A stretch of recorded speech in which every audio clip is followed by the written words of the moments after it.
ang tungkol sa wika. Hindi ang wika na unang pahina ng libro. Hindi ang wika na kailangan isaulo para sa exam, kundi ang wika na ginagamit natin sa araw-araw. Alam mo ba na bago pa natin malaman ang definasyon ng wika, ay ginagamit na natin ito sa bahay, sa kaibigan, sa kaalaman, at maging sa pagtuturo na balang araw ay gagawin ko rin. Sabi nga nila, ang wika ay may kahulugan at layunin, pero para sa akin, ang wika ay tulay. Tulay sa isip at damdamin, tulay sa guro at mag-aaral, tulay sa pagkakaunawaan. Layunin ng wika ang magpahayag, ngunit higit doon, layunin ng wika ang umunawa. Dahil hindi sapat ang mga nagsasalita kung walang nakikinig at walang saysay ang kaalaman kung hindi ito na ipapaliwanag ng malinaw.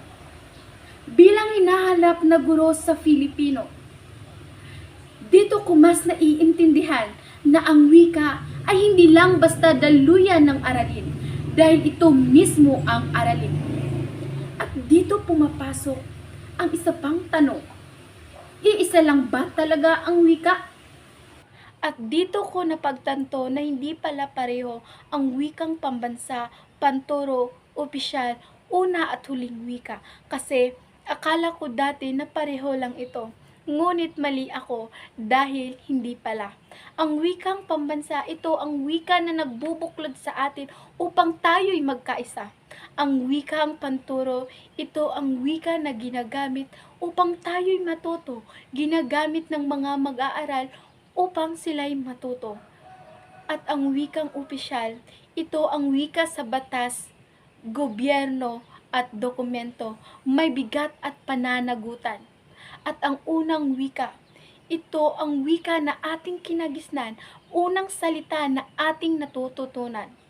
At ang huling wika, ito ay nagpapatunay na ang pagkatuto ay hindi natatapos. Ito ay patuloy na umuunlad at umuusbong. Sa kabuuan, ang masasabi ko sa aralin ng asignaturang ito ay sapat at makahulugan. Hindi man perpekto, ngunit malinaw ang naging ambag nito sa aking sariling pananaw at bilang guro sa Filipino. Gurong may kamalayan, may malasakit at may pagpapahalaga sa wika.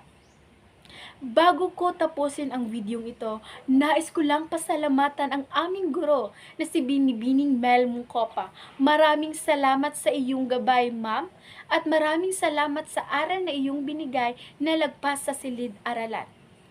Ang iyong mga itinuro sa amin ay pangakong dadalhin namin sa aming hinaharap na klase.